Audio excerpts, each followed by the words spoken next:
If there is one thing soldiers learned quickly in the frozen forests and mud-choked battlefields of World War II, it was that the ground itself could kill you just as surely as a bullet. Hypothermia wasn't allowed, it didn't announce itself, and it didn't care whether a man was brave or terrified. It simply crept up through damp soil, drained warmth from exhausted bodies, and left soldiers too weak to fight, too numb to move, and sometimes too cold to wake up again. In an age before synthetic sleeping pads, insulated tents, or modern gear, warmth didn't come from equipment. It came from resourcefulness, raw, desperate battlefield ingenuity.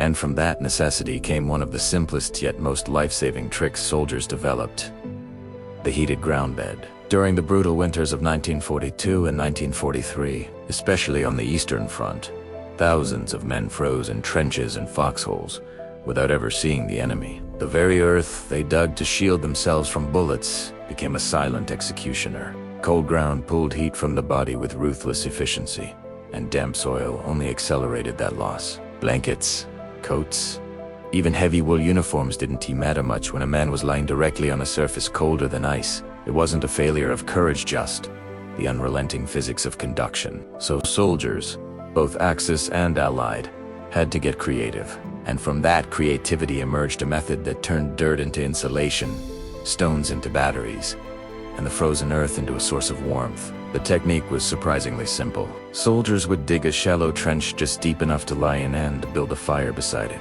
Once the flames died down, they shoveled the glowing embers and hot stones into the pit, careful not to burn themselves, and buried them beneath a few inches of dry soil. Above that layer, they piled whatever insulation they could find: pine needles, straw, dry grass, branches, bark, anything that trapped air. Then came their coats, or a piece of canvas, forming a barrier between themselves and the rising heat. What they created was essentially a primitive heated mattress, one that stayed warm for hours without a single visible flame. In conditions where the temperature dipped far below freezing, that warmth meant everything. Veteran accounts from Soviet and Finnish troops describe refining this method even further. In small dugouts carved into the permafrost, soldiers lined the floors with heated rocks beneath slatted wooden planks, creating a kind of rustic radiant heat system. When done properly, it could raise the temperature inside the shelter by several degrees, just enough to keep frostbite at bay and morale intact. For men sleeping in snow caves or makeshift shelters, this simple trick often meant the difference between waking up with stiff fingers and not waking up at all. And the beauty of this method is that it still works today, for anyone who depends on fieldcraft or cold weather survival. The process hasn't changed. Dig a shallow pit, heat stones in a fire, bury them beneath soil, add a thick layer of natural insulation, and lie on top. Modern campers might replace grass with a blanket or supplement it with a foam mat, but the principle is exactly the same. A warm bed without flames, without fuel, and without modern gear. What mattered most then and now was moisture management. Too little soil, and the heat scorched through. Too much, and the warmth never reached the surface. The soldiers who mastered the technique weren't scientists, but through trial and hardship they understood heat transfer better than many textbooks ever could. But in wartime, this trick was about more than physical comfort.